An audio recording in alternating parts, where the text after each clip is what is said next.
አቤሎ እንግዲህ ወረቀቱን የቤቱን ካርታ እንደጠፋ አውቋል ማለት ነው። እንግዲህ የቤቱን ካርታ በዚህ ሰሞን በተደጋጋሚ በራሴ ስም አዛዝሯለሁ ብሎ ሲያወራ ነበር እና ቀኑ ሲደርስ እንግዲህ ወረቀቱን ለመፈለግ ወደ መኝታ ቤቱ ገብቶ መሳቢያ ውስጥ እየፈለገ እያለ ወረቀቱ የለም ነበር እና በሰዓቱ ርብቃዬ በጣም ነበረ የደነገጠችው። ምክንያቱም እሷ ነበረች ከቁምሳት ከመሳቢያ ውስጥ አውጥታ ለአዩ የሰጠችው። ሰላም ሰላም ቤተሰቦች እንዴት ናችሁልኝ?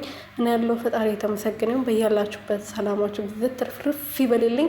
ለዚህ ቤት አዲስ የሆናችሁ ሰብስክራይብ፣ ሼር፣ ላይክ እያደረጋችሁ ቤተሰብ እንድትሆኑ በትህትና ጠይቃቸዋለሁ። የኔ ውድ ቤተሰቦች ርብቃን ክፍል 24 ይዤላችሁ መጥቻለሁ። ክፍል 24 ላይ እንግዲህ አቤሎ ወረቀቱን ወደ ራሱ ስም ለማዟዟር ንብረቱ እንግዲህ እስከዛሬ ድረስ ቤቱ መኪናው እንዳለ በአባቱ ስም ነበርና ይህ አባቱ ስም የሞረስ ደግሞ መብት ያላት። አሁን ለምሳሌ የሆነ ነገር ቢፈጠር ማሚቴ ናት እናቱ ባትሆንም ለሷ ነው አደራ ሰጥቷት አባትዮ ሲሞት ማለት ነው። እና አሁን ግዴታ ወረቀቱን በራሴ ስም ማዟዟር አለብኝ።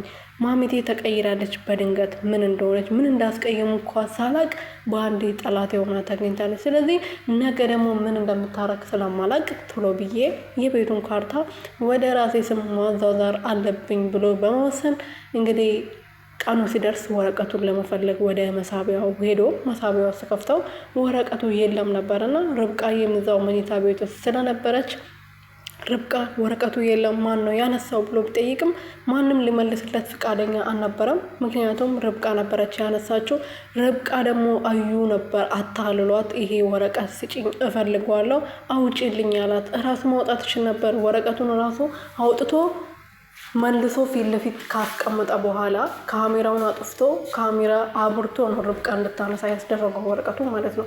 ምክንያቱም ወረቀቱ ጠፋ የት ሄደ ከተባለ ርብቃ ናት የወሰደችው ለማስፋል ማለት ነው ባጭሩ። እና እንግዲህ ርብቃዬ ወረቀቱን ያነሳችው የቤቱ ካርታ መሆኑን ሳታቅ ነበር። ዝም ብላ አምጪልኝ ስላላት ብቻ ነበር ይሄ ወረቀት አንስታ የሰጠችው እንጂ የአቤል የቤት ካርታ መሆኑን አላወቀችም ነበር። እና ፈልጎ ሲያጣ የለም እኮ ርብቃ ብሎ ሲነግራት ግራ ነበር የተጋባችው። ስለዚህ በቅርቡ የአቤል የአዩ ውሸት ይወጣል ብዬ አምናለሁ። ምክንያቱም አዩና መቲ ማሚቴ አዞ ነው አቤልና ርብቃ ላይ ድራማ እየሰሩ ይገኛሉ። እንደውም ከሌሎቹ አዞ ትሻላለች። ቢያንስ መቲ ልጇን ግደይ ስትላት እስካሁን ድረስ መርዙን አልሰጠቻትም። ማሚቴም ደግሞ ልጁ እንዲሞት ትፈልጋለች። ለርብቃ ልጁን እንድትገዩ እንድታስወርጁ እፈልጋለሁ፣ ያለበለዚያ ከነ ልጅሽ ከዚህ ቤት አስወጣሻለሁ። ከአቤል ጋም ልትሆኛ አትችም። ልጄ የማንንም ድቃላ የማንም ኮተት የሚያኖርበት ምክንያት የለም። መጀመሪያ አጋባችሁ አፋታችኋለሁ፣ አስወጣሻለሁ ከዚህ ቤት። እኔ ሳላረገው በፊት ልጅሽን በራስሽ እጅ ብትገይ ይሻልሻል ስትላት ነበርና እኔ ልጄ መቼም ልገለው አልችልም። ለሱ ብዬ ምንም እሆናለሁ። እኔን የፈለግሽው ልታደርገኝ ትችያለሽ፣ ልጄ አጠገብ ግን እንዳልደርሺ ብላ ስታስጠነቅቃት ነበረ። ማሚቴ ግን የምትሰማ ሴት አይደለችም። እሱም በቅርቡ አሳይሻለሁ ብላ ስታስፈራራት ነበረ ማለት ነው።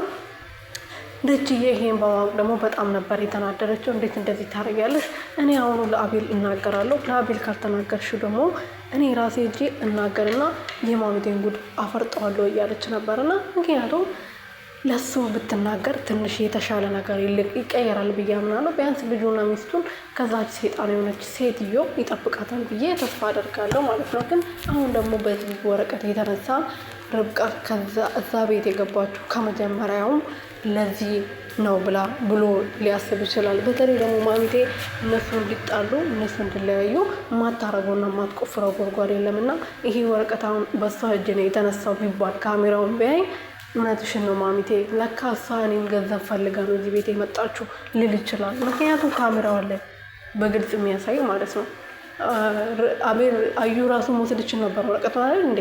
በዛ ላይ ደግሞ አሁን አዩም የነበረው ወረቀት ግዴታ ሚስቱ ወይም ወንድም ወይም ደግሞ እንደዛ የተባሉ ሰዎች ወረቀቱ ላይ መፈረም አለባቸው። እሱ የራሱን ንብረት አረጋግጦ የራሱን ለማድረግ ማለት ነውና መቲ እንግዲህ ተጣልቶ ስለነበረ የወረቀት የተጋቡበት ወረቀት ያስፈልጋልና እንጋባ፣ ሰርጉን ሳንደግስ እንፈራረም መዘጋጃ ቤት ብሏት፣ እሷ ግን ሰርግ እፈልጋለሁ ዝም ብዬ አላገባም እያለችው ነበርና እሱ እሷን ወዶ አፍቅሯ ሳይሆን ለጥቆሙ ፈልጎ አውቆ እንደምታፈቅረው ስለሚያውቅ ነው አታልሏት ሄዶ ድጋሚ ይቅርታ እንድታደርግለት ያስደረገው ማለት ነው። ምክንያቱም እንድትፈርምለት አግብተው ማለት ነው። ይሄ በጣም